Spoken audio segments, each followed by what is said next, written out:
Welcome back to 3 Point Firefighter, the podcast where I have conversations with firefighters all around the country on all things fire service related, especially those three things that I think are the foundation for any good firefighter: pride, training, and physical fitness. Today, I got a special shout out for my listeners up in New York City. If you work in the fire department up there, shoot me an email. I would love to talk to you on the podcast. I'll leave my info in the description. Also, follow me on Facebook, Twitter, and Instagram at 3 Point Firefighter.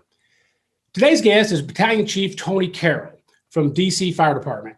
You may know Chief Carroll from his Fire Engineering Mayday Mondays or from being on the tech panel for the UL study of victim survivability and firefighter safety.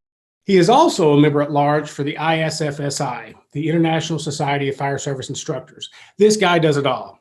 I've always wanted to know what it was like to be a DC firefighter, what kind of special details or clearance that you might have to deal with when you're protecting the Capitol and the White House. We also talk about the Capitol riots and how the fire department responded to that. We even talk about 1.5-inch attack lines. Spoiler alert, it works just fine for him. We also talk about Chief Carroll's close call when he fell 30 feet down an elevator shaft during a fire. Chief Carroll was really a blast to talk to and about the most humble person I think I've ever spent any time with. I hope you enjoy the podcast. And with that, TC, the BC from DC.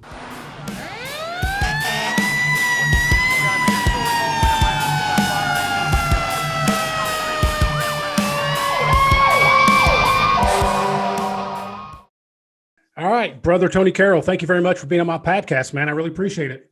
Yeah, nice to meet you. Hey, thank you. And we're doing the Have a Drink series. So what are you drinking today? Wild Turkey 101. Nice. So it's snowy and gray here. So I'm having my beach beer, which is Yuengling Pilsner. And where are you? I'm in Southern Indiana, right on the river across from Louisville, Kentucky. Nice. So I work for New Albany. I'm the training chief for New Albany Fire Department. And I've been off for about close to 3 months now because I had shoulder surgery since I got this luscious beard here. Yeah, I was wondering about that. I was going to ask you about that, but you never know about those the hill country there, Kentucky and Southern Indiana. Maybe you guys can do that. I don't know. No, we're fans of OSHA as well. Yeah, I don't think we're fans, right? Well, we got to follow them. Right. We're the peasants. We have to follow that. Have you heard of the Swedish fire nerd? I imagine Yes. you have. Okay. Yes. So we were lucky enough to have him at a local fire department, a county next over. So I went, and of course, he's got that gigantic beard.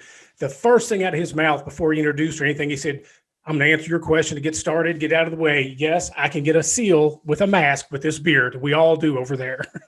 Well, we're going through some angst in my fire department with shaving. We had a chief who kind of let everybody have a 1/4-inch beard, right? As long as it was a 1/4 inch. And then, of course, guys cheat that, right? They sometimes they'll come in a little bit more, or officers, a lot of officers want to make the day go by, right? So Right. they maybe wouldn't challenge someone exactly what is that, a 1/4 inch, is that. So it was definitely cheating to be too much. So we have with the pandemic and everything, right? N95s are the big PPE, and you really need to be clean shaven with an N95 because there's no positive pressure. Right. So in comes the hammer down. We're gonna do this, right? We're gonna have clean shaven. There's a lot of guys who have the medical condition where the shaving really causes some issue there, right? Mm-hmm. So we have a bunch of guys who have been removed from operations until they can figure out what the future looks like with this thing. So it's funny that we talk beard right now, and I did the same thing. I was off for quarantine. I had a couple weeks off for that, so I got to grow a beard, and I liked it, right? I liked it. I'm sure you like that thing. But I can see, I don't know that I could get a SEAL. It's tough to get a SEAL, clean shaven all the way around. I definitely have to, tighten up the straps now. We got some new SCBA coming, and I got to get used to it. So I don't know, a beard would definitely hurt me. Yeah. You say I like it. The thing about it is, I mentioned on my last podcast, that the reason I've got a beard and underneath my hat, it's long hair. I never have this, never had it before. But a brother of mine in Lexington, Kentucky, he got injured a couple of years ago, and he decided to let his beard and hair just grow. And he documented it on Facebook, and I always thought, that's kind of cool. So that's why I'm doing it. The first 2 or 3 weeks were pretty miserable. The bad part is I never thought my wife would like it. And she's like, oh, I really like it. I'm like, well, it's got to go. So yeah, mine didn't like that. So, I was, gingerly keeping it. I was like it was a secret, like, right. well, the hard part is dyeing all this gray part in there, because it's usually just thick and black. So I was wondering if you had eaten a powdered sugar, powdered donut before you came on. So I'm sure you're jet black. Oh yeah. Oh, absolutely. I'm not at all old. So real quick, I'd like to start out with, tell me a little bit about yourself, the department you work at, and kind of where you fit in. Tell us a little bit about your department. Myself, that's I don't want to talk about that, but I'm going to celebrate 29 years in the DC Fire Department in March. Pretty cool, right? I'm celebrating almost 40 years in the volunteer fire department. I grew up in the neighborhood here. I've been here for 50 plus years in this area. Started volunteering when I was 15. That really opened up a lot of doors, right? And then I got into DC Fire Department in 1992. Like I said, I've been all over the DC Fire Department. I've been really blessed with some good assignments, right? Some busy places. Currently, I'm a battalion chief in the 2nd Battalion, which is Capitol Hill East to Maryland. It's a pretty diverse area. We do have some new construction of high rises and things like that, but a lot of it is 2-story, 3-story single family dwelling apartments. Neighborhoods is what I really cover there. Right. The fire department is the fire department's been around since 1870, when it was formed as a paid fire department. There was some volunteer stuff before that. Pretty cool history of the fire department there. And then we have 33 engines, 16 truck companies. We have about 50 transport units. We do have 3 heavy rescue squads that divide the city up. But yeah, we have about 50 EMS transport units, 7 battalions. We have 6 geographical battalions and 1 special operations battalion who he responds in the whole city, right? Special operations calls in the whole city. So there's a 4-person engine, 5 on the ladder trucks, 5 on the rescue squads. I have a driver as a battalion chief, so it's a lot of people, and we can get them there pretty quick. 1.5 inch hose lines, which I think is something to talk about, which I did a conference years ago, Andy Frederick's training days here in Alexandria. And I spoke about 1.5 inch hose lines and how we carry that. And there was some guy in the audience who was like, you can't do that. That's dangerous. And I think that it's not. I mean, we can talk about that if you want to. I think that the 1.5 inch hose lines, are delivering us the water that we need. It allows us to get in quick, right? I mean, it's really an easy to handle hose line. So we use 1.5 inch hose lines, 3-inch supply line. Pretty traditional stuff there. Now, I think that when people jump on the nozzle or hose bandwagon, what I don't hear a lot of, we talk about size and stuff like that, is what type of hose it is, because the coefficient factors anymore are so low, you can deliver a lot of water especially if you pair it with a good nozzle. So when you talk hose, you got to talk nozzles. When you talk nozzles, you got to talk hose, in my opinion. So you brought up the 1.5 inch. So tell me about that. How much GPMs are you delivering on average, do you think, with those 1.5 inch? That's a good question. It's rated, right? It's rated we have a fog nozzle at 125 gallons a minute at 75 PSI, right? Mm-hmm. To deliver that. Our nozzles are equipped with a 7/8 slug, so you could take that stream shapener off. And you could get a smoothbore delivering 160 gallons a minute.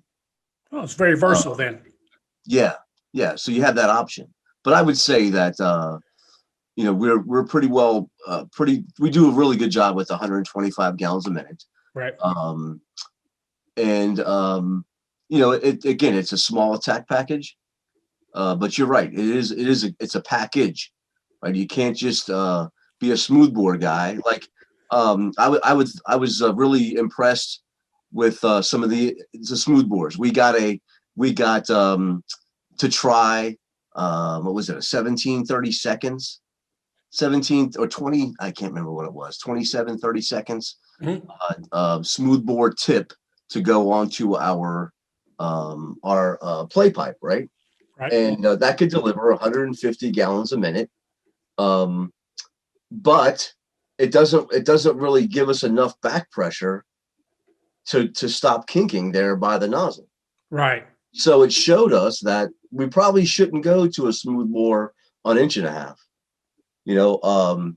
I think Montgomery County, they just did some changes. They went to 1.5 inch hose lines, but they did a whole study on what nozzle to put onto that 1.5 inches to make sure that they didn't get the kinking, and they got a good hand line there.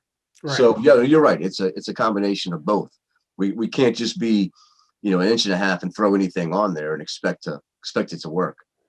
Honestly, there's so much talk about it in social media here, and because I just pretty much watch and listen to fire department stuff. But I always have the same opinion. If it works for you, whether it's an automatic nozzle, big line, little line, handle, it doesn't matter to me. If your department uses it well, I don't see an issue. But you do have those other people that say, no, you have to have this exact type of hose, this exact type of nozzle. I just don't agree with that. I just think if you guys can work with something, why would you want to change it?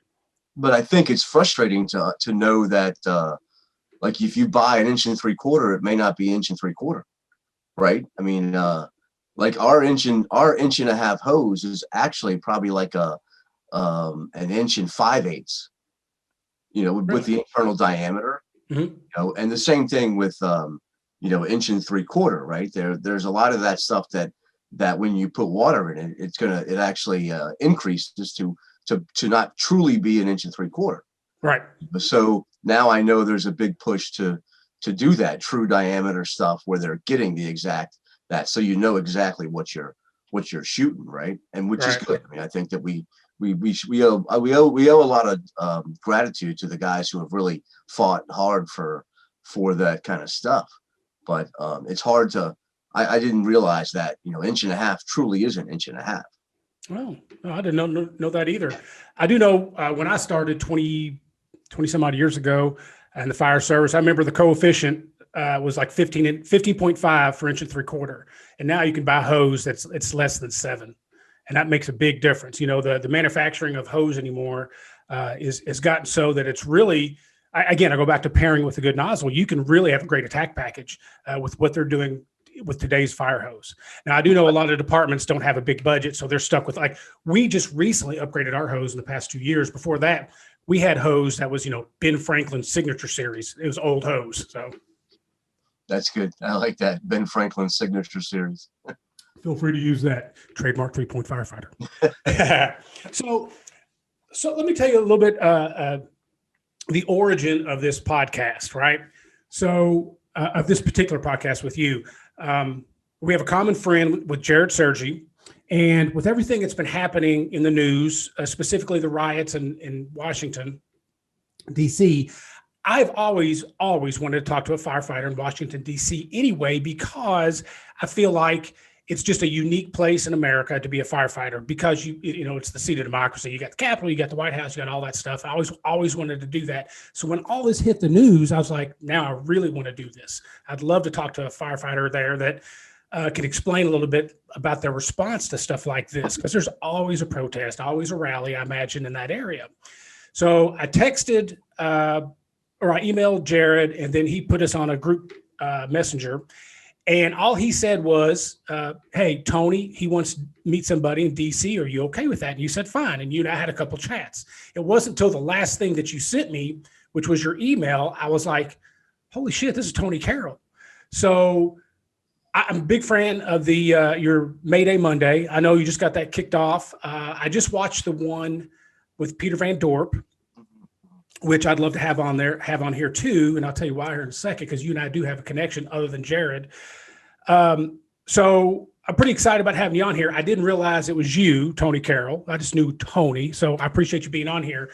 I've seen a lot of videos and interviews with you. And what I do know about you is you really are a servant of the industry, and you're very, very approachable. Like you like to do stuff like this. You like to get the word out and talk about certain things, especially like your May Day Monday. But here's one thing I don't think I realized. You're on the board of ISFSI as a board of director.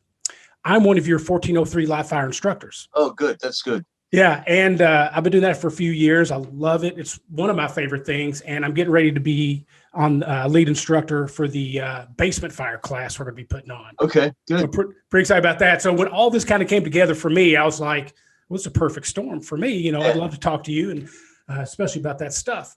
So why don't you tell me a little bit about you and the society? How'd you get started there? Well, I was a fan of the society years ago when Tim Sindelbach and Eddie Buchanan, right, were doing some stuff. In fact, I tried to get an article in one of the newsletters. I had a prop that we've been using for years to do some Mayday training with, and wrote an article for the prop shop for that. So, you know, I've been following the society for a long time. Recently, within, I guess it was 2015, maybe, when I got onto the tech panel for the UL study on the effect of interior and exterior hose streams on victim survivability and firefighter safety. I met Steve Pegram. Steve, you know, from Ohio. Steve and I, you know, got to talking there. He told me about the society, get involved. Eddie Buchanan, of course. Eddie is a friend, and he said, you know, get involved. So I did. You know, about that time, I looked around at. I went to Knoxville. They did their fall instructor symposium conference, fall instructor conference in Knoxville, Tennessee, and I went there, met some more of the people on the board, and got involved. It's been a really good door, right, to go in and meet lots of people that are some of those guys that you see, you know, writing here, writing there, putting out textbooks and stuff. So that's kind of what you know, my real interest in the society is being that band of brothers for fire service instructors, you know, so we can network, so that you know, we are approachable, as you say. So let me go back to that real quick.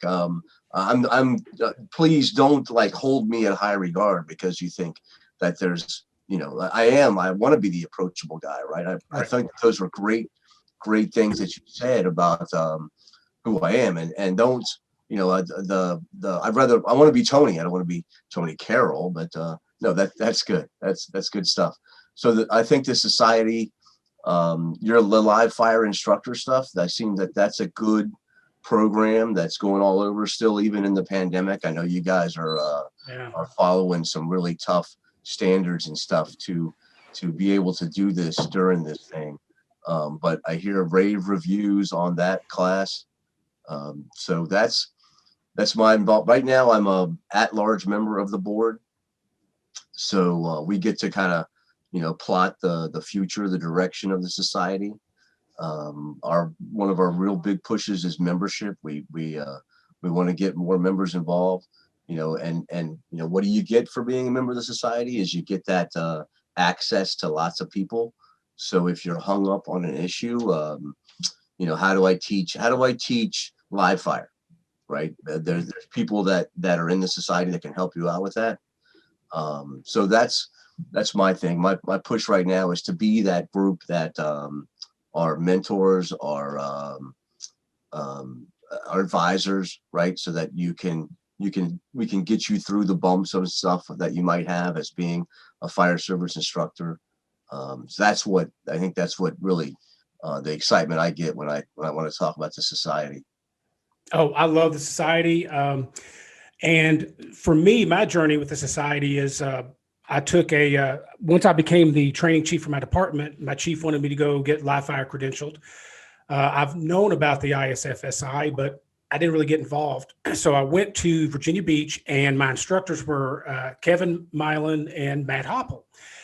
And it wasn't, I don't know, 10 minutes into that class, and these guys already knocked me out of my socks. Like, man, they're great instructors. They're really brother to brother. They're not talking over your head. And you can get lost in 1403, but that's not how the society presents it.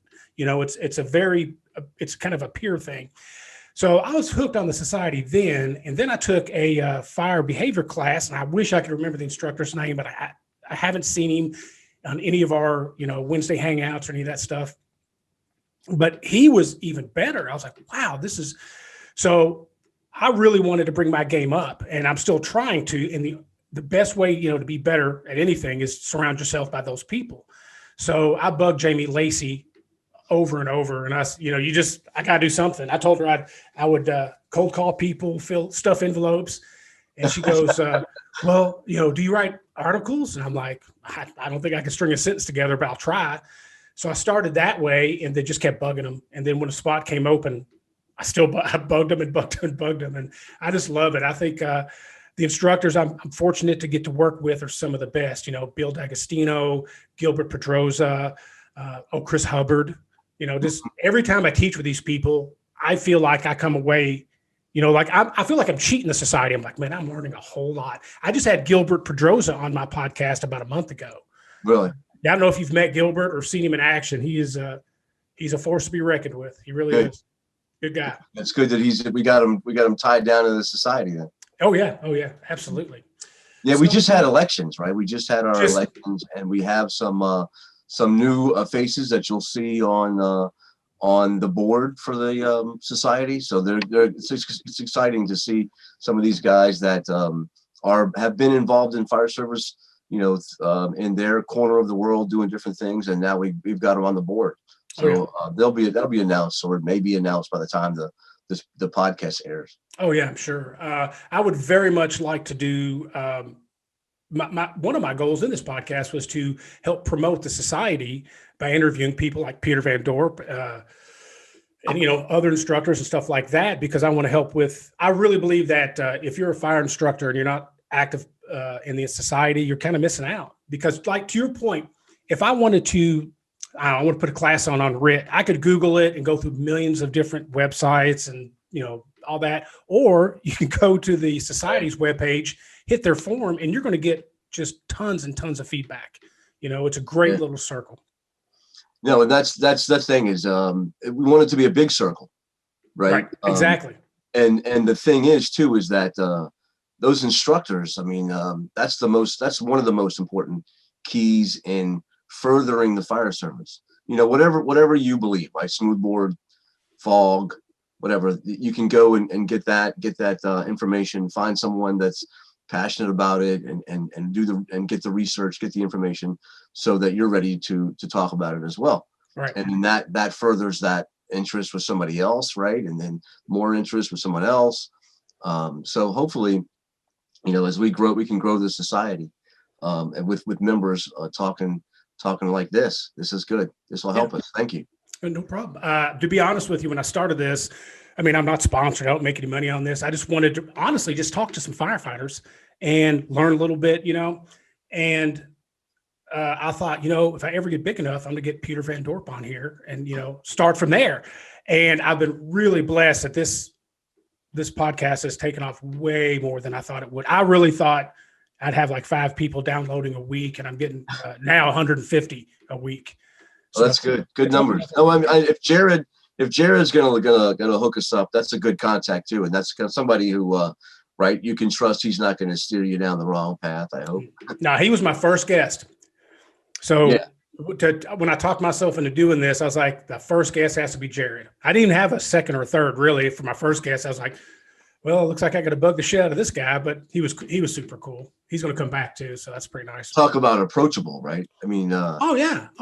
I haven't met anybody that's standoffish. I really haven't, because the firefighters I talk to are people that want to share their knowledge. Knowledge not shared is it's not even knowledge. Mm-hmm. And I like to talk to people that are out there making the fire department better. You know, Yeah. so that he was my first guest. So yeah. Matter of fact, I still don't know if you can see, I still got his book right there. Yeah. Does he pay you to have that back there? No, he should, but this is my next one right here. I got to get him on here. Oh, Jim Moss, again, approachable guy, right? Really good. I met Jim through the society as well. Oh, really? Good. Yeah, yeah. I'm gonna bug him later. We had him and Dan come to I think it was Cincinnati when we were the fall conference was in Cincinnati. Mm-hmm. Nice. And yeah, real good guy. Good deal. And like I said, I'm selfish. I love to talk to guys in the fire service who are making, I call them landscapers. They're changing the landscape of the fire service. But that's just something I like to do. It's a fun little hobby. How about evolving the landscape? Even better. Because guys, firemen, they hate that word change. Was it Brucini said 2 things firefighters hate: change and the way things are? Yeah. That's a great one, and that could be a whole other podcast for you, right? Oh man, I tell you what, that'd be great. No, you're right, and I keep saying that we're in a firefighter renaissance right now. I think it was kicked off with the UL NIST studies, and it's changed everything about the fire service, in my opinion, especially as an instructor. Because up till then, we were making a lot of guesses about fire. We're making a lot of guesses about smoke, making a lot of guesses about, basement, attics, all that stuff. And now we've got the science to say, here you go. And I'm sure there's some departments that are lucky enough to say, hey, we've been doing this all along. And there's other departments that are like, hey, we need to look into this and make sure this works for us. My fear is the people are like, fuck that. This is how we do things. They base their success on lack of failure. We haven't hurt anybody doing what we do, so we're just going to keep on doing it. I don't care what the UL is. I know people that I work with. They're like, no, I don't believe that stuff. I'm like, you don't believe science? Okay, well, that's fine. Oh yeah, I've pushed fire. I know I can push fire. And I'm always like, okay, well, describe the house. Was there any openings? Yeah, I was pushing the fire right out the door and the windows to my back. Okay. We'll talk about that. Yeah, I did a class, FDIC, I guess my first class at FDIC. Again, I did it at Andy Fredericks, and it was it was basically called Who Needs Research When We Have Line of Duty Deaths, right? And I know a lot of guys who are UL, Shmuel, I don't need that crap. Well, and that's fine, right? If you don't want to believe the studies, then let's look at some of the line of duty deaths or even close calls, maybe that we've had, right? That we personally have had that validate everything that they're saying, right? And as much as the research is designed to kind of maybe evolve our thinking, again, back to that evolution. I don't want to change our thinking, but we need to evolve it a little bit, maybe. It's also validating things that we do, right? And I think that's one of the best ones is when I got on the UL, that first study that I was on, the interior and exterior hose streams. I had guys texting me like, again, from my fire department who are like, whatever you do, don't lose 1.5 inch hose. Like we were going to come out of that study and say you can't use 1.5 inch hose. Right. But I think we've done just the opposite, right? We've shown that it's not about how much water. It's about getting that water where it needs to be.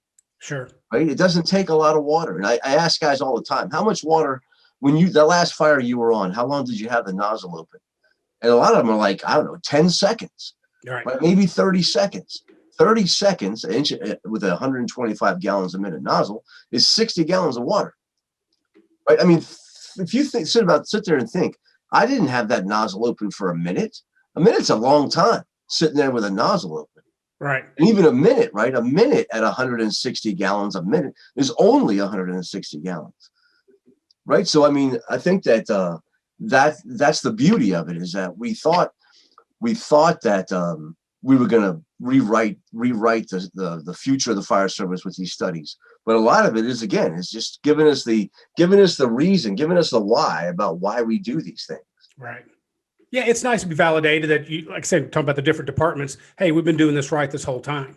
So I'm pretty excited about getting into the basement fire and the UL studies there. And I've always enjoyed I'm sort of a fire nerd as far as reading stuff and the Governor Island studies. always are amazing to me. Just that opportunity to replicate and measure what we do over and over and over again. I think I just enjoy that so much. But the first step was that you opened up the article on the computer, or opened up the magazine that it came in. Right. There's so many people out there in the fire service that I see. And this is what's frustrating me, is that as that 29-year battalion chief who still loves the job so much.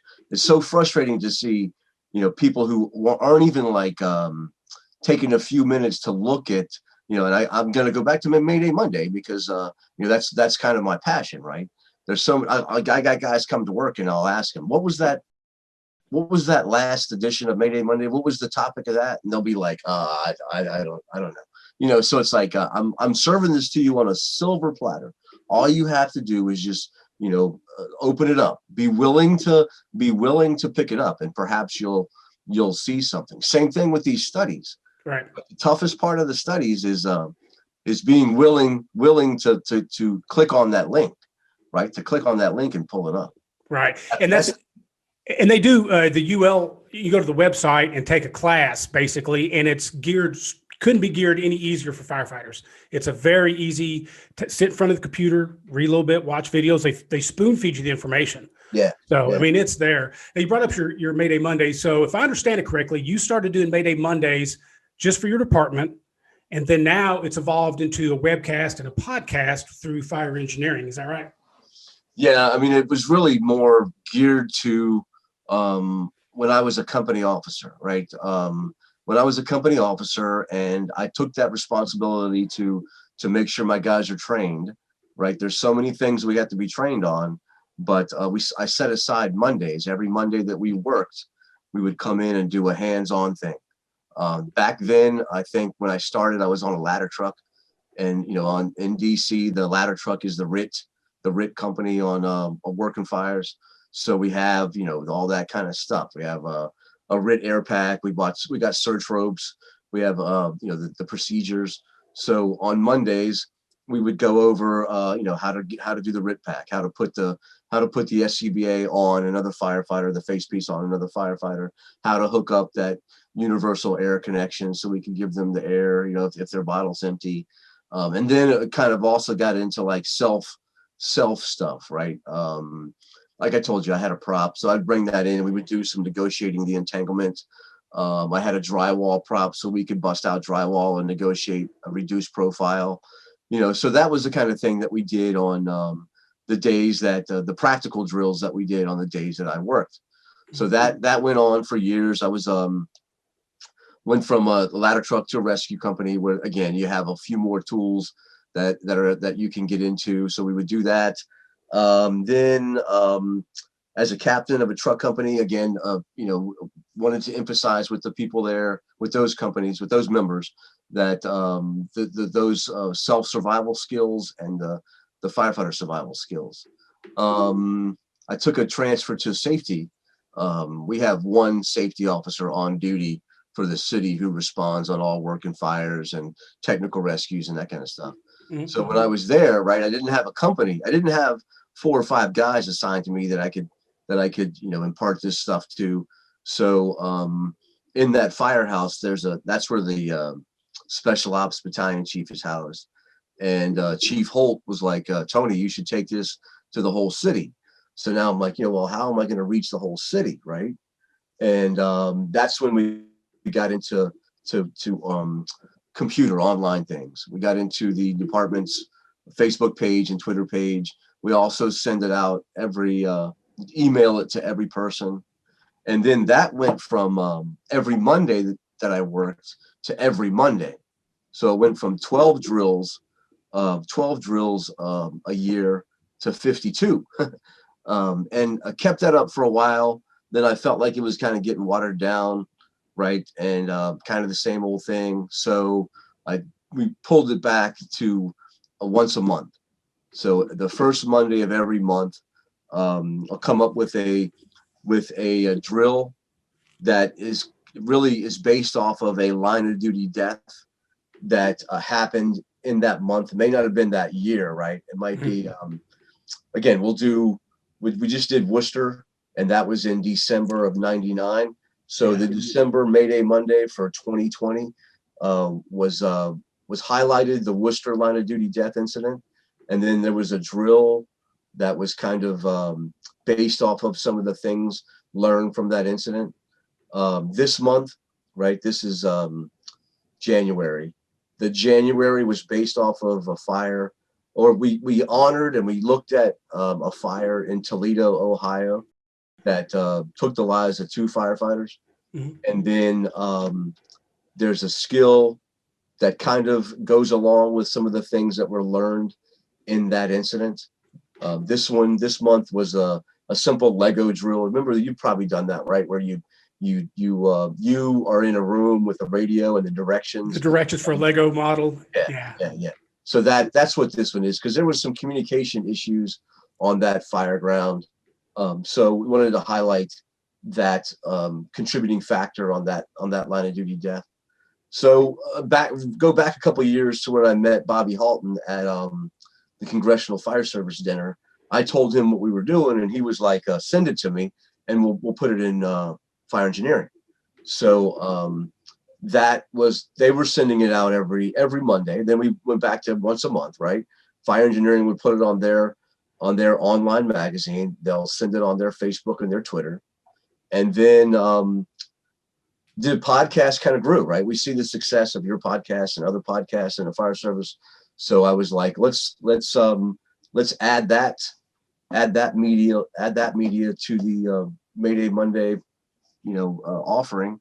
And a couple months ago, we did the first one where we looked at the death of Captain Johnson from the Chicago Fire Department. Right. Pete Van Dorp, right? Again, ISFSI president, also retired from Chicago. He was friends with Herbie. He failed retirement twice, right?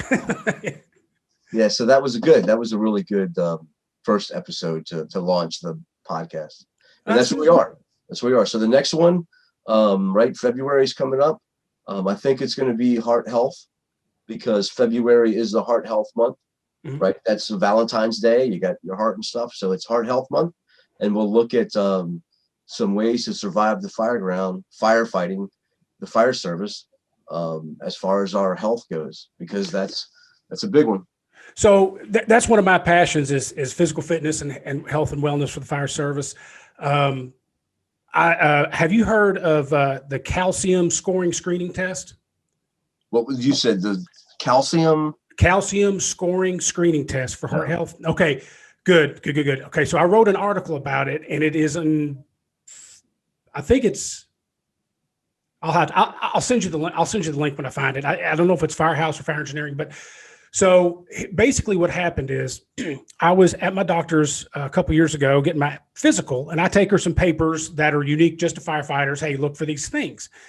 And so I'm finishing up my physical, and I said, I've got a really good report with my doctor. And I said, Dr. Patty, I said, why is it when you don't know how clogged up your heart is until you've had the big one? Because we just had a person I work with, his Widowmaker was like super full, but he survived.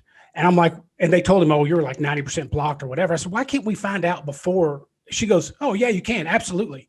I was like, what? Turns out there's a test called the calcium scoring screening test. And it's like $50 to $100. You don't need a referral. You don't need insurance. And what they do is it's basically a CAT scan of just your heart. And it finds all the, I want to say it's plaque, not plaque. What is it? Maybe it's the calcium. Yeah, it's calcium that translates into plaque. So basically they can tell before you have any incident in your heart that you're clogged up. And it's on a scale of like 1 to 400. And basically, if you are clogged up, they can help you before you have the big one. So, yeah, so maybe, throw that out there. I'll try to find my article and send you a link to it. I interviewed a cardiologist about it, and I never heard of it. And when I first heard of it, I took the test. I started calling around to fire departments in my area. Nobody heard of it. And it's dirt cheap. It's a great test. And it took me literally 30 minutes from signing in to walking out the door to get my my calcium screening test. So since you're doing heart health on yours, maybe throw that in there. Well, that's a good test, right? Because it seems like 90% of the firefighters who have some kind of event, a cardiac event, had some kind of underlying condition that could have been identified before. Right. So, I mean, that's a no-brainer, right? I mean, that we get the testing, we get the physicals, all that kind of stuff. Sure. So that's a good one. Maybe we can highlight that. Yeah. Okay. Great. It's a like I said, I was blown away that nobody knew that test. So, you do Mayday Mondays. You're obviously passionate about it, passionate about RIT, line of duty deaths. And I worked with a battalion chief when I was under him, and he taught me that a firefighter's blood isn't free. We have to learn from it. There's no sense to have the same death twice. So when I became training officer, he was kind of my mentor, and he said, you need to put out these line of duty deaths. So to this day, every other month, I put out a line of duty death to each company for them to go over it and kind of just see what went on. Not to judge it as right or wrong, but what can we learn from it? Because we don't have to die the way Brett Tarver died.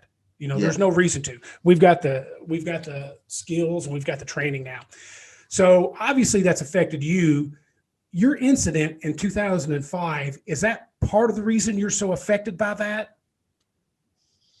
Because you had a close call too, right?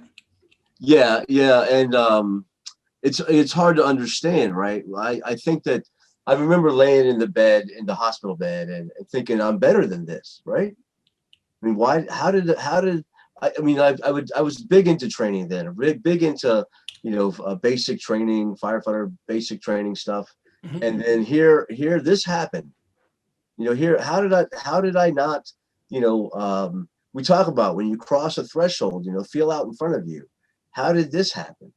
So about the same time that happened to me, we had another lieutenant I was on a truck company then. We had a lieutenant then assigned to a rescue squad who he fell down an elevator. He fell onto the elevator that was an elevator shaft that you knew the fire was kind of the structure was obviously an elevator shaft, and how did he make the same thing? He was hurt. He broke his hip and recovered and came back and retired, normal retirement. He didn't retire on disability. But I mean, guys are like, how can two good officers, how can this happen to two of them? So yeah, I mean, I think that as much as we you don't want to talk about it because you might be embarrassed, you also think, no, we need to get this out. Right. Because I was lucky. I had a broken bone. I broke a couple of bones. I don't really have anything that's keeping me down. That's keeping that I can look and say, oh, that's because of the accident. Right. It's really, I was lucky that it was just some bones, but with that, you want to start and maybe impart whatever wisdom we can get out of it to other people. Absolutely. And so now, for people that don't know, you were making a run back in 2005, and you fell 30 feet down an elevator shaft. I guess the elevator was above you, so you hit the bottom of the shaft. Is that right? Yeah, we responded to. It was again January 11th, 2005. We responded to a call for smoke in a building, in a 11-story high-rise building, a pretty popular building for fire responses, right? That again, I look back on and think that I should have known the building better too. But we go there pretty frequently for nuisance alarms and that kind of thing. And we went there for smoke, 5:30 in the afternoon. So you're thinking, oh, it's food on the stove, right? So the first new engine company is right around the corner. So it didn't take them long to get there. And I remember the call was for like smoke on the 11th floor. But we're going and we're getting, everybody's getting dressed. It's because what you do, you don't take anything necessarily for granted, right? You don't get complacent. So we're getting dressed. We're going across a bridge, and engine 15 gets there and says they had fire showing from the second floor. Now it's like fire showing. So it was we pulled straight into there's a U, right? There's a U for the drop off. for the main entrance to the building. Mm-hmm. So we pulled into the left side of the U, and when we got out, our fire truck was pointed right at the apartment that was on fire. So when you got out, you could look up and you could see fire, rolling across the ceiling. But I remember getting out and stepping on glass. So that was the sliding glass door that had blown up, and the glass is on the ground. You really didn't put it together. But Right. We go inside and we go up the stairwell. The stairwell was pretty close to the front door. And sitting on the stairs was a lady. She was all burned up. I think that she had a baby, but the baby was already taken by one of the companies that was there before us. Ultimately, the baby and the mom died from the burns that they received in the explosion. So we go upstairs. We got upstairs to the second floor, and the smoke was down to our neck. Again, you didn't think it was that bad of fire, smoke down to your neck. So we crawled down the hallway. Right when we got up there and put our stuff on, conditions dropped pretty good to knee level. I remember getting down on our knees, and I could see the first due engine operating. They were hunkered down in the hallway. Pretty good firefight. My crew, the inside crew, we went into an apartment, did a search, which the rescue squad had already searched that apartment. Didn't find anything. We came out. I remember jumping over their hose, right, and going over to this apartment. And I swear, if I shine my light, I saw a dinette, like a the wire, the metal tubing around the back seat, and a cushioned seat with almost looked like a diner table. That's what I swear I saw. So I went. Well, that was the elevator shaft. And ultimately what had happened was the kids that lived in the apartment, they wanted the quarters out of the dryer. So behind the elevator shaft was a laundry room, and the kids had yanked the dryer off the wall. It was a natural gas powered dryer. Mm-hmm. The natural gas leaked, went across the hall, found an ignition source in the apartment where the mom and daughter were in, and it caused an explosion. Unbeknownst to us, right? They got like 15 calls from the time the first call came in till we got there. They were getting a bunch of calls and communications saying there was a loud boom. I think there was an explosion. And they never told us there had been an explosion in the building. Okay, not that necessarily would have changed anything, right?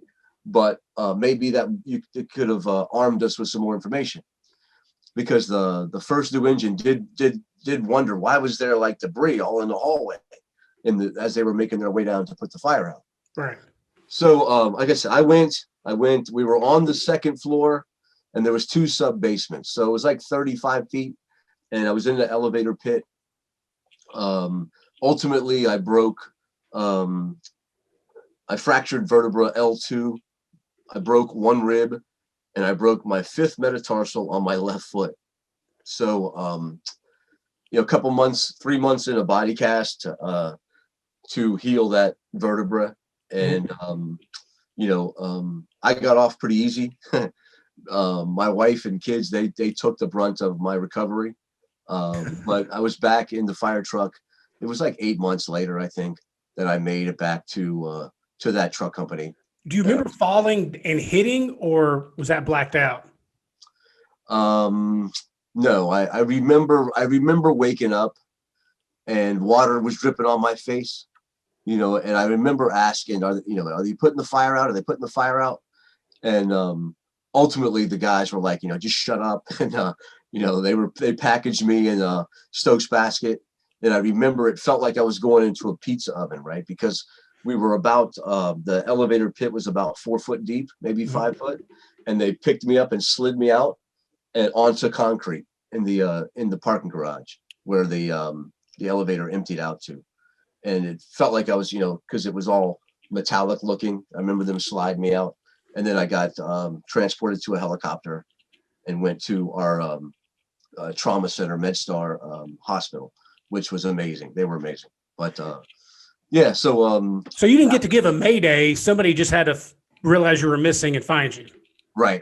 There's a guy with me who probably pushed me in the elevator, but no, he was with me, and he gave he actually said priority, I believe. He said priority on the radio, which, in hindsight, right, that's a whole lot different response on a fire ground if you say priority or if you say mayday. Right. Right. So in hindsight, mayday would have been the proper call. But if you think about my incident, right, I fell 30 feet from the fire. So I was really isolated, where when he called a mayday, when he called the priority, he said, we have a firefighter down in the stairwell. Right. So again, you're thinking the guy probably twisted an ankle. Right. If I was the incident commander, I'd be like, oh, we'll get to him in a minute. Right. But fortunately, the rescue squad officer that was up there searching, he came over and he looked down the elevator and saw that it was me and radioed. No, he fell down the elevator. So then it got the priority, right? It kind of raised that the urgency on that, and then some units came down and accessed my location, and it was pretty quick turnaround for me to get packaged up and get taken out of there. So you had 8 months to think about that. I would imagine at least 8 months since you're at home, wrapped up and stuff. What did you come up with to make that not happen again? What did you decide? What do you think? Do you think it was just it was going to happen, or do you think there was things that could have been done prior to maybe stop you from being near that elevator shaft? That's a tough call. That's a tough question. I mean, again, right? I did not pre-plan the building well enough to know that when you come out of the stairwell, there's an elevator, there's a bank of elevators right there. So knowing, right, if you know the building well enough, and again, if you go to these buildings often enough, whether it's a medical response, a nuisance fire alarm, take the time to get that awareness of the building. Right. Again, right. Why? Well, you might go there one night and it'd be pitch black and the door to the elevator has been blown off. Right. And you may want to make sure that it's the elevator shaft and not the apartment. So again, right, heightened awareness, know the buildings we respond to. Again, and I'm not saying it's going to be tough enough to know. It's going to be really tough to know all the buildings that you respond to. Right. But the ones that you go to a lot. Right. The studies, the research has shown that the people who call us the most are the ones who need our services the most. So chances are, if you go there for a lot of EMS runs, you're probably going to go there for a fire run. Right. So, take the time to pre-plan the buildings, know these places. I think that feeling out in front of me, obviously, if there's to make sure that there's a floor there. Right. But even that, right, that was a concrete building. It was a solid building. I don't know, if I go back there today and it's dark, if I might do anything different. But hopefully I will. If I'm going, especially if you feel the floor and now you feel a threshold, if you feel something that feels different, maybe make sure that it's what you think it is on the other side. That's a tough one. That's one of the things too is, I'm a big fan of the orient search or the officer search, however you want to call it, where you can kind of leapfrog from room to room quickly as opposed to being stuck on a wall. Each situation dictates, obviously. I'm not saying it's the only thing to use, but one of the negatives I feel is in a situation like yours. And I'm not saying you did this, obviously, I'm just saying in a larger picture, that what I've noticed is when you do these oriented searches, when you got a take camera and you're moving people, down through a building, that you're not touching things that would tip you off to certain things. For like, if you feel a register on the floor, there's a window nearby. If you're feeling a wall and you feel what, the elevator buttons and the box and everything feels like, I think that's one of the downsides. I still love that kind of search tactic. Again, every fire is different. You got to pick which ones works for you. But that's one of the negatives, I think, is that you're not feeling sometimes. I know I've been in situations where I'm trying to be real careful feeling out in front of me. And for whatever reason, I lose my concentration because something else goes on and I'm down the stairs, or a big furnace grate in the older houses that's gone. I've, dropped down there because I wasn't, me personally, I think I got a little excited. I'm not saying that about you, obviously, but I think churches. Right. I mean, I go back to that quote. Andy Frederick said, "Take the time to make the time." right? I mean, I think that we're showing so many instances now where if you take an extra couple seconds just to get a good picture of what's going on, it's going to pay dividends later on. Absolutely. Right? Whether it's when you're outside and you're looking at the layout of the building before you make entry, so okay, that looks like a bedroom, looks like the bathroom window, or what have you, whatever it is. Take a couple of seconds, and it's not going to take away from. In fact, it might even enhance the speed at which you operate. Right? Absolutely. If you get a good look, get a good vision. Whether it's make sure you do a 360 or something like that, take that time. It's gonna pay dividends. It's gonna pay off, and you might be faster than you think you were if you just rushed in and now you're fumbling over something because you didn't take that extra second. Absolutely. I try to teach all my new guys, because you do make more EMS runs than fire runs. So I teach them to, every time you make an EMS run, as you walk up to the house, look, read the house. Where's the bathroom? Where's the bedroom? Where's the living room? The left side, right side. So it's practiced in your head that when you have a fire, you're already reading that building. I think that's very important. I'm not saying I did that every time, but that's something, that's something that I try to do. Is there's so much information that we like to see the fire, see the smoke, hear the radio stuff. But what you can see of a building, I think in just a few seconds makes a big difference. I work for a very good department. I brag on my department. We're very aggressive. I think we're good aggressive. I think there's a spectrum. My one argument is I know there's quite a few people that won't take that time to get that 360 because they're that aggressive. And 360s, in my opinion, save lives. They really do. So let's go back to my fire department real quick, right? Okay. We just we pride ourselves on getting out of the house fast. I mean, you would be amazed again when and I'll say, 5 years ago, maybe even 2 years ago, you would be amazed at how quick 41 people, if you will, on that box alarm get to the building.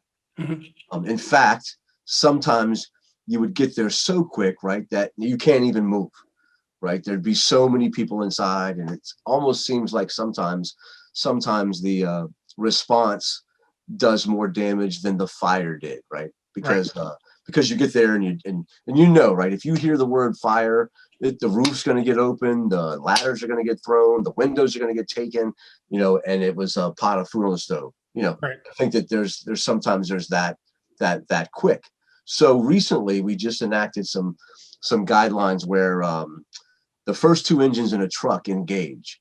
Everybody else slows their response, stages a couple blocks away.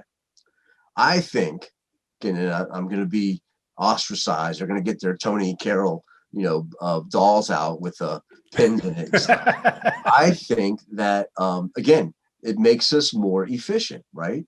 Because now we don't, if I'm the first engine, I don't have that company behind me breathing down my neck that might step over me and clog the hallways and so on. So there's some advantages to it. There's some disadvantages too, I think, as well.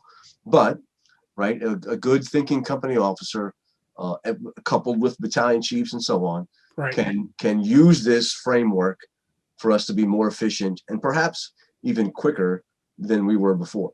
So let me ask you this. You work for DC. I've got a couple questions about your department. Okay. So you're in some of the most sensitive areas, or have to have access to some of the most sensitive areas in America. When you join the DC Fire Department, is there any special like security clearance you have to go to any of these buildings? Like say the White House, do you get to pre-plan them? Do you get to do any of that stuff? The one thing that we do is, again, we send a fire company every time the helicopters take off and land. You can see it in the news every time. Yeah, we have a couple of foam units in the fire department that, depending on the vice president's house or the president, the White House, when those helicopters take off and land, we have a presence there. The members who are going to go to the landings, they have screening that is done to allow them onto the grounds of the White House grounds or the Naval Observatory, which is where the vice president's house is.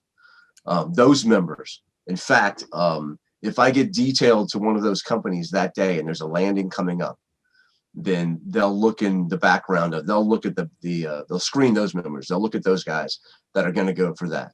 You're talking about the Secret Service. So you've got to like have constant contact with Secret Service as a fire department in case somebody's traveling in that doesn't have the clearance already. Yeah. Like we have a fire liaison officer in our communications center. Right. And they get notified about the landings, and then they'll send a list of the people who are on the companies that day to go for the landing. And then they'll get yes, no, or whatever the indication is that those members are allowed to come onto the grounds. Now, if there's an emergency, right, if we have a fire at the White House, then all 40 members that are going to be responding there can come on. There's no they're not going to stop and screen everybody who's coming on, right? Right. So that's really about it. If you're operating on those companies that go to the landing, then yes, they're gonna have some scrutiny, but really that's it. Do you get to pre-plan these places, or how often do you get to do something like that? Like say, for example, the White House, how often do they get to go in, and how far into the White House do they get to actually go? So I've been on runs to the White House. I know we've had medical runs there, but yes, I've been to that. As far as pre-planning goes, it's rare to pre-plan the White House. But where I am, the battalion that I am, one of the companies that was in the battalion was first due to the White House. That company's been moved to a different battalion, but when they were in the battalion chief would organize tours to the Capitol building, and would be able to get some of the plans, right, drawings and things that removed some of the identification of sensitive areas, but you would get a basic layout of the Capitol. Right. Again, the Capitol's kind of divided up into a Senate side and a House of Representatives side, but there's lots of offices and stuff like that. So you will get a basic layout of the Capitol.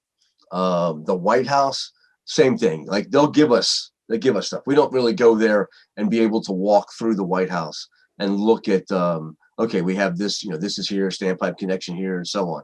We don't get really to do that, but the connections that we have with the Secret Service, and they will give us a desensitized, or one that's not for official use only kind of thing, and we'll be able to put into our pre-plans. But as far as like a company going knocking on the door, hey, you mind if we walk through? Yeah, that's not really happening for either one of those. But again, it's a big thing, and you probably want to have somebody to guide you through where the important things are. Right. It's pretty cool. I mean, there's some things in the White House. There's a bowling alley in there. There's some stuff there's a huge kitchen, of course, that prepares meals. That's pretty cool. I'd say so. I'd say it'd be really neat. I just didn't know, like, to even work for DC Fire Department, if the Secret Service had to have some hand in running background checks, just for that reason. If somebody's not assigned to that truck that for the landings, that somebody's just coming there that day, brand new guy. So I didn't know if I wish we did, but that's another podcast, right? I know there's always some type of protest, some type of rally, something going on, it seems like, in Washington. Do you all have any special SOGs or standbys or anything like that to deal with the constant, goings on there? So a couple of years ago, again, our fire department's divided up, right, with operations and special operations. And a few years ago, they enacted a Homeland Security division, and underneath them is special operations and all that kind of thing. And part of that Homeland Security part is the special events. So that special event office, they get notice about all the things that are coming in, and then they'll develop the IAPs, right, the incident action plans for that. Depending on how big it is, we ramp up staffing, we ramp up resources to get into the city. I would say right now, this is unprecedented, the stuff that we're doing. As much as we have an inauguration every 4 years, this one really, the planning, the lockdowns have started a lot sooner. Mhm. Like today, today? I came home this morning from work, and there's some, some roads that I can't get on that normally I would be able to, Right. but they're already locked down. So the last one when Trump was inaugurated, Mhm. I remember that one was the first real secure perimeter that I was working that day as a battalion chief. And there was a line that basically said, you don't go in that. We have a battalion chief for inside the perimeter. You handle everything outside, right?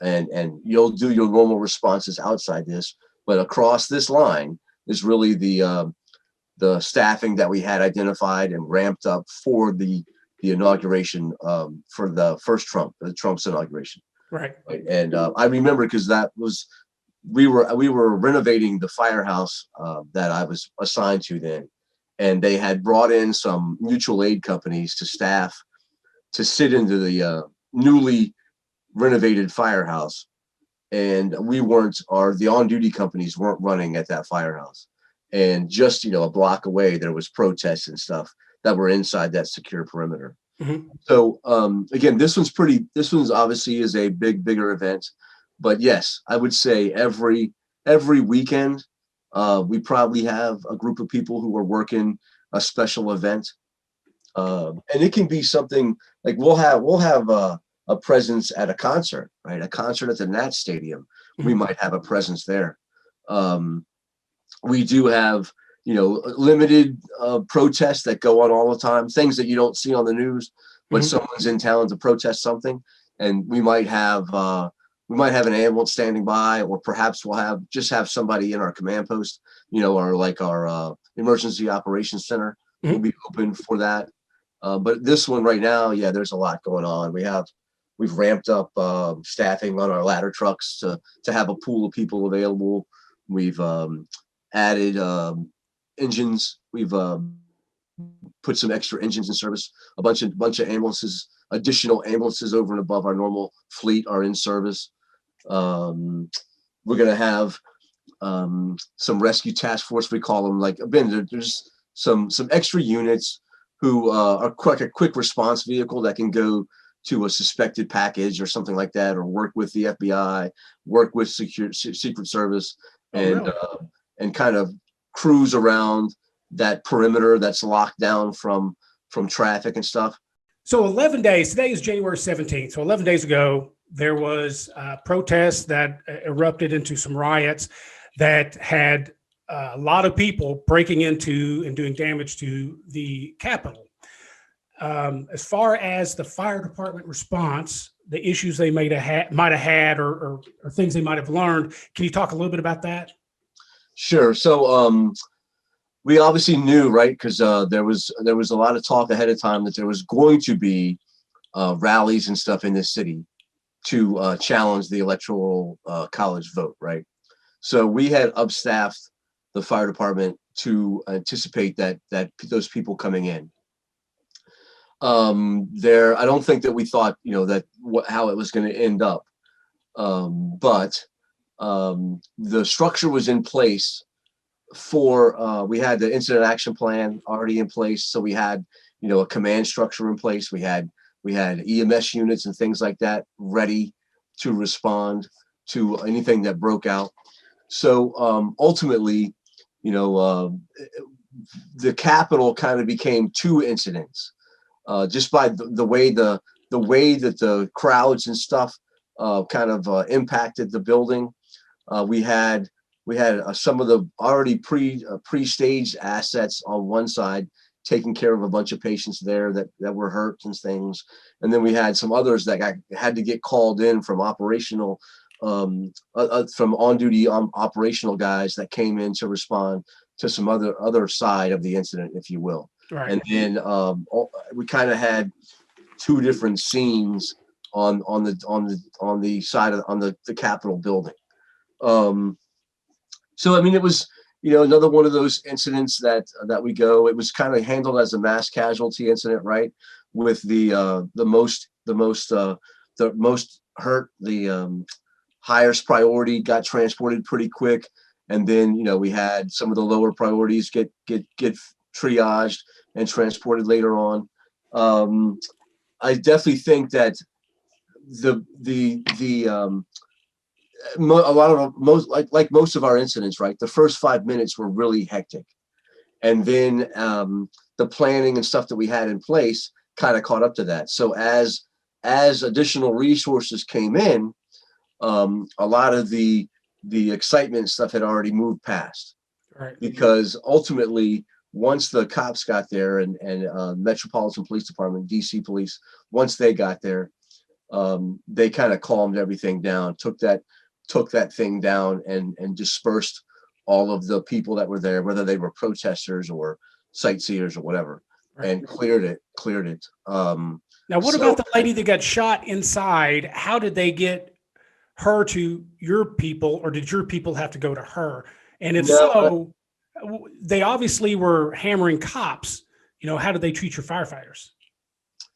Yeah, that's a good. I heard some talk about, when we got there to come get the patients, that there was help from some of those people that were inside there.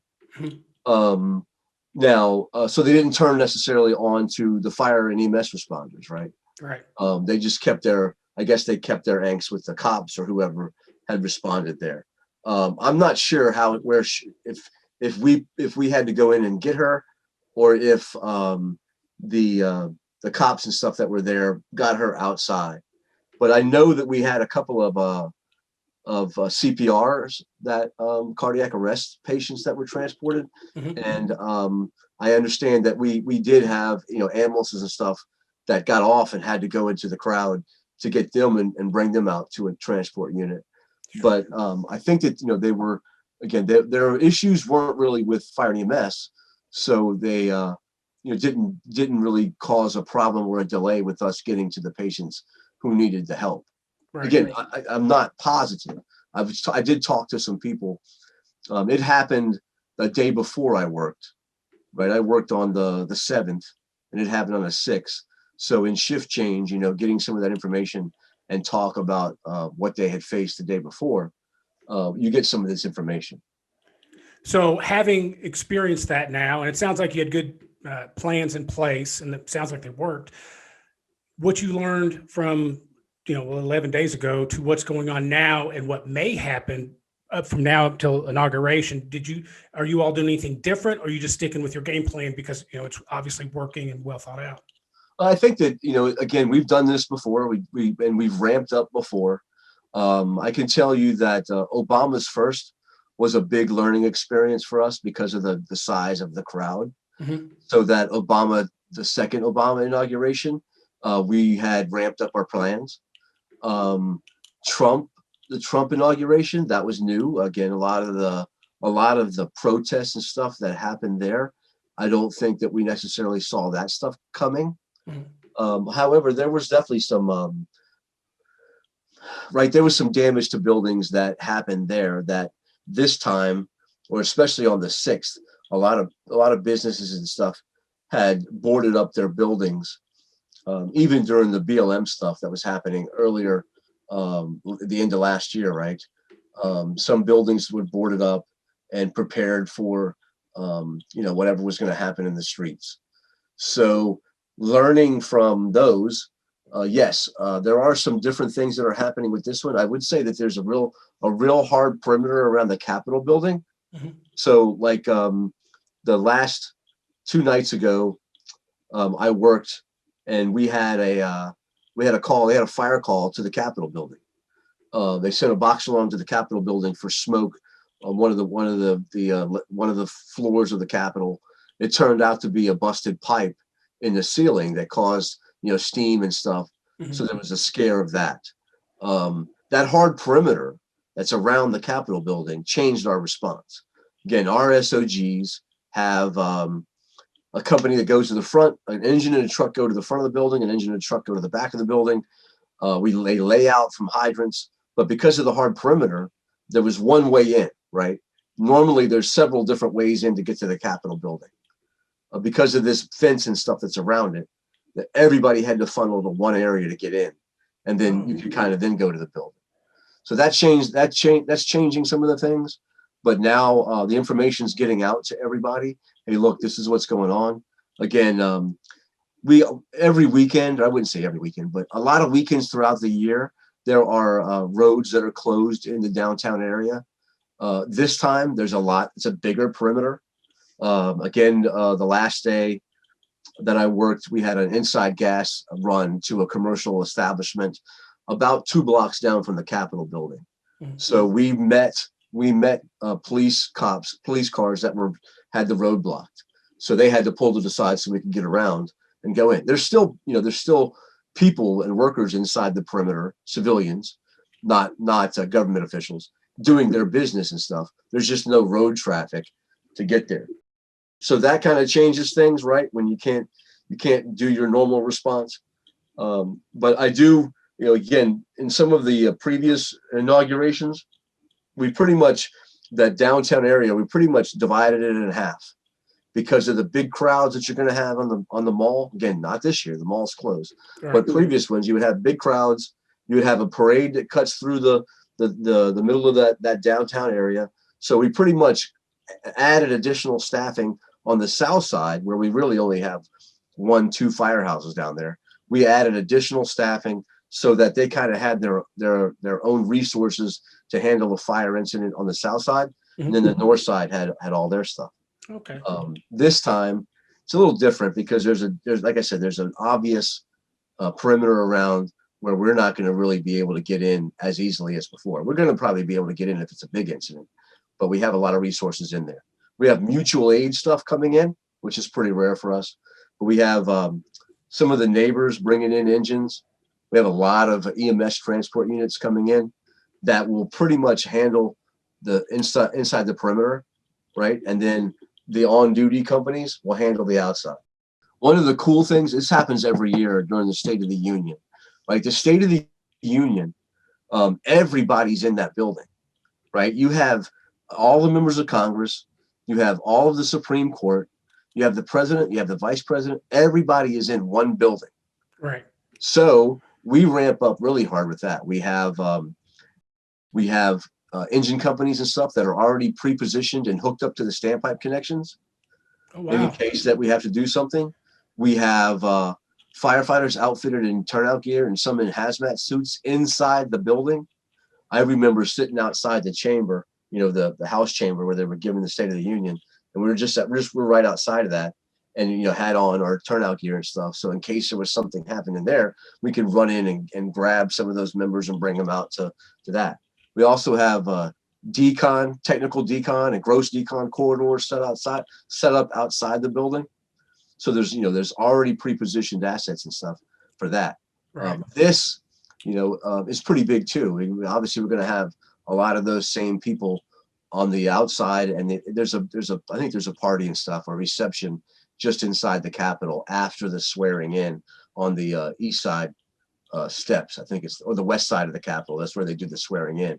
Then they go inside for a reception, and then I think he's going to have a virtual parade. I don't think he's going to have any kind of parade like you would think of that you've seen in the past. So that's what's happening. But it's a big deal, right? With all those people in the same place. I mean, again, maybe that's a good thing. They're all in one area. We can take care of a lot of problems, but they're all. So we do a lot. We ramp up a lot for that. So when the president and his motorcade have to travel throughout the city for whatever reason, they obviously got to shut certain streets down and all that. Is that something that you guys get notified of? Like, okay, this Tuesday he's going to be going from here to here, so don't go down these streets or find a different way. No, because that's a traveling, right? Because he's moving. So the Metropolitan Police Department, which is DC's police force, and then the Secret Service, which is the executive branch of the government's police force, they kind of move through. We do have an ambulance, again, that these guys have gotten some clearance and stuff to be the ambulance that travels with the motorcade. Sometimes that ambulance will even travel outside the city when if the president flies into Andrews Air Force Base, mm-hmm. and then they're going to motorcade back in. Most of the time when he flies to Andrews, and he helicopters in to the White House, right? But there are times where they motorcade to some of these things, and one of our ambulances will follow along with that motorcade. But if it's inside the city, I mean, we really don't have, other than, hearing a bunch of sirens, the companies and stuff don't know what's happening, where it's going. So they kind of got to be on their toes. If they do have to make a fire run and they turn down the street, they're like, oh shit, here comes the motorcade. We got to do something else. Yeah, that's interesting. And then I remember one time we had a fire at the Treasury building, which is right next to the White House. Right. And it was an all day event, big fire. And I think that one of the blimps was in town for a football game, back when the Washington football team was playing someone back then. And the blimp saw the fire and decided to come check it out. Well, it went into like no fly space. So apparently it got like fighter jets went up and made it land. And they checked it out to make sure he wasn't doing anything he wasn't supposed to do. Right. But, again, not even thinking that he was going to go into these protected areas over the city. But there are definitely, heightened awareness. And that was years ago. Now I can't. They'd probably shoot it down now. Shoot down the Goodyear blimp. Yeah. That'd be some shit on the news. It is 2021. I guess that wouldn't startle us too much anymore. Well, brother, I appreciate your time on this podcast. I've had a lot of questions about Washington. I always have, and you've answered all of them. This was a nice surprise that, I got to talk to you about some other things, FDIC and, UL stuff, and then nozzles and hoses a little bit. I do appreciate your time with this, brother. I know you got things to do, and spending your Sunday talking to me, it means a lot. Thank you. Well, I can't believe that I'm drinking in the middle of a Sunday, right, at 1:00 in the afternoon. But that's the only reason. 3 things you can drink early for, and that's my podcast, golfing, and then fishing. That's nice. Okay. Thank you very much for being on here, Tony. I appreciate it. Yeah, it was fun. Nice to meet you, and hopefully you'll see you around. All right. Have a good one, brother. Cheers. All right. So I'll end it right there, and I appreciate your help with all this stuff. I'll get it edited in the next couple weeks and send it to you. Any changes you want, we'll make. I'm a little worried about the elevator thing because I feel like I came off like an idiot, like an asshole. I wasn't. So let me get that squared away. I want to make sure everything is up to your standard, so you're good. That's one of the things my number one thing when I did this podcast was I want to make it where the guests have control of what gets put out there. Because once something's on the internet, it's there forever. So. Well, you said up to my standards. Again, I'm just like you, man. I don't have any high standards. So. Well, I mean, you know what I mean. I mean, like, I don't mean to fanboy on you, but I can't help it. It's just that's why I do this podcast, man. I like to talk to people. Oh, that's cool. That's cool. Like I said, I appreciate that, and that's obviously that. You just worry about your reputation, and obviously my reputation's okay if you're saying things like that. So that's cool. No, thanks.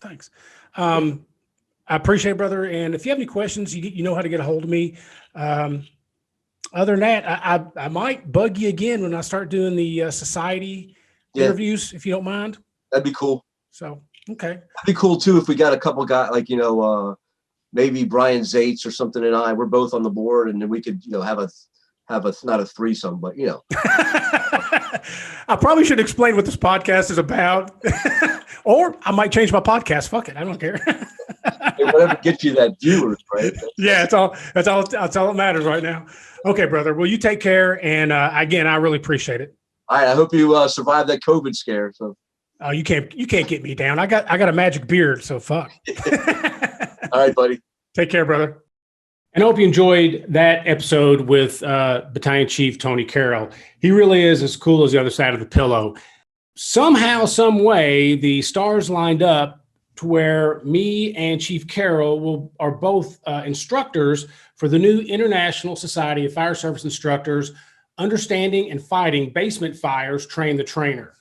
This is going to be a class that's going to be traveling around the country with several good instructors, excellent instructors, actually. And it just turned out, just by happenstance, that me and Chief Carroll will be teaching in Denver, Colorado together a certain module. So I hope you enjoyed it. And there's also going to be some more information about the Understanding and Fighting Basement Fire class coming up probably sometime in April. So look forward to that. Appreciate you listening. And remember, stay safe.